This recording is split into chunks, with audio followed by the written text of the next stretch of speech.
ওরা ঘুমিয়ে আছে, ওদের ঘুমোতে দাও। ওদের কবরে এখন গজিয়ে উঠেছে ঘাস, যেমন যুবকের বুকে ঘন রোমরাজি। ওরা ঘুমিয়ে আছে, আমরা জেগে থাকব বলে। এখন ওদের কোনো ছুট ঝামেলা নেই, নেই ঋণ কিংবা ব্যাংক অ্যাকাউন্টের ভাবনা। প্রতি মাসে বাড়ি ভাড়া মেটানোর দুশ্চিন্তা কোষ ওদের রাতের ঘুমে চিড় ধরায় না আর। ওরা বড় শান্তিতে নিদ্রিত এখন, ওদের শান্তি ভঙ্গ করো না। ওরা ঘুমিয়ে আছে, নিথর পাথর, সেই পবিত্র পাথরে আঁচড় কেটো না। ওরা রাইফেলের গর্জে ওঠা মুখে পেতে দিয়েছিল বুক, যাতে আমাদের হৃৎপিণ্ড আজ নির্বিঘ্নে স্পন্দিত হতে পারে। ওরা ঘুমিয়ে আছে, ওদের ঘুমোতে দাও।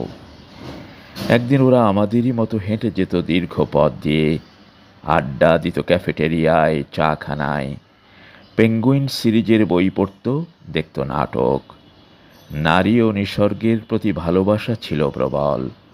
বলতো দেশের ললাট থেকে দুর্দশার মেঘ মুছে ফেলবার কথা।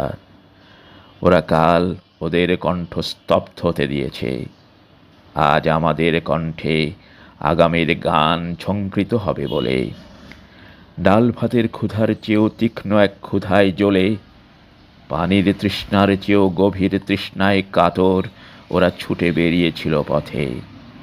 ওদের স্বাদ আর স্বপ্ন বুলেটে ছাঁচড়া হয়ে গিয়েছিল আমাদের নানা রঙের স্বপ্নের পাখায় আকাশ ছেয়ে যাবে বলে। কারো মা তার সন্তানের মুখে পুরে দিয়েছিল নারকেলের নাড়ু, কারো জামার বোতামের ঘরে টাটকা গোলাপ সাজিয়ে দিয়েছিল বোন। বিদায়ের কালে কাউকে চুম্বন উপহার দিয়েছিল প্রিয়তমা। প্রত্যাবর্তনের কথা বলে ওরা কেউ ফিরে আসেনি। আমরা আজ তাদের রক্তরঞ্জিত পথ ধরে এগিয়ে যাব বলে। যাবতীয় গোলাপ, রজনীগন্ধা, বকুল চন্দ্রমল্লিকা, কোকিল দোয়েল চন্দনা, পায়রা ময়ূর, শস্যরাশি এবং আবাল বৃদ্ধ বনিতাকে গিলে খাচ্ছিল সোৎসাহে কিম্ভূত কিমাকার এক জন্তু। ওরা সেই জানোয়ারকে বাধা দিতে গিয়ে ঢলে পড়ল সূর্যাস্তের জাফরানি গালিচা বিছানো পথে। আমাদের জীবনের সূর্যোদয় জয়োল্লাস ব্যাপক ছড়িয়ে দেবে বলে। ওরা ঘুমিয়ে আছে, ওদের ঘুমোতে দাও।